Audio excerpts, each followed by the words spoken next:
অথই বাসা থেকে নেমে রাস্তা দিয়ে হাঁটতে থাকে। এমন সময় তার পকেট থেকে একটি কাগজ পড়ে যায়। ব্যাপারটা দেখতে পেয়ে চয়ন সেই কাগজটি তুলে নেয়।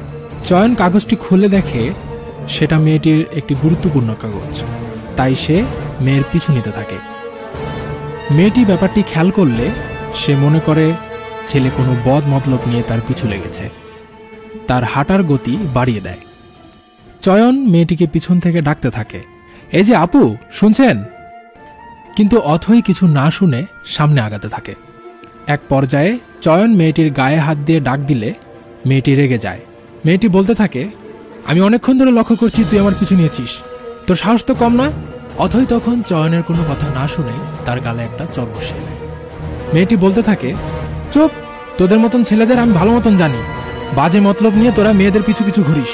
ঠিক ওই মুহূর্তেই মেয়েটির ভাই এসে ওখানে হাজির হয়। মেয়েটির ভাই তখন বলে, কিরে, কি হয়েছে রে এখানে? অথই তখন বলে, না দেখো ভাইয়া, এই ছেলেটা তখন থেকে আমার পিছু নিচ্ছে। অথইয়ের ভাই তখন চয়নকে অনেক গালিগালাজ করে এবং তাকে মারধর করে সেখান থেকে বের করে দেয়। পরের দিন অথই রাস্তায় কিছু একটা খুঁজতে থাকে। তাকে খুবই চিন্তিত মনে হচ্ছিল। সে এদিক ওদিক খুঁজছিল। এমন সময় তার বন্ধু এসে সেখানে হাজির হয়। তার বন্ধু তাকে জিজ্ঞেস করে, কিরে, কি হয়েছে, কি খুঁজছিস? অথই তখন বলে, আরে আমি কালকে এই রাস্তা দিয়ে যাচ্ছিলাম, আমার অ্যাডমিট কার্ডটা মনে হয় এদিকে কোথাও পড়ে গিয়েছিল, কালকে থেকে খুঁজছি কিন্তু পাচ্ছি না। অথয়ের বন্ধু তখন জিজ্ঞেস করে, আচ্ছা কালকে কি হয়েছিল আমাকে বলতো? অথই তখন বলে, আর বলিস না, কালকে এমনি মেজাজ অনেক খারাপ ছিল, তার উপরে একটা ছেলে বারবার আমাকে উত্ত্যক্ত করছিল, বলছিল আপু একটু কথা শুনেন, আপু একটু কথা শুনেন, দিয়েছিলাম একটা চড়। অথয়ের বন্ধু তখন বলল, আচ্ছা ওই ছেলেটার হাতে কি কিছু ছিল? অথই তখন একটু চিন্তা করে বলল, হ্যাঁ, ওর হাতে মনে হয় একটা কাগজ ছিল।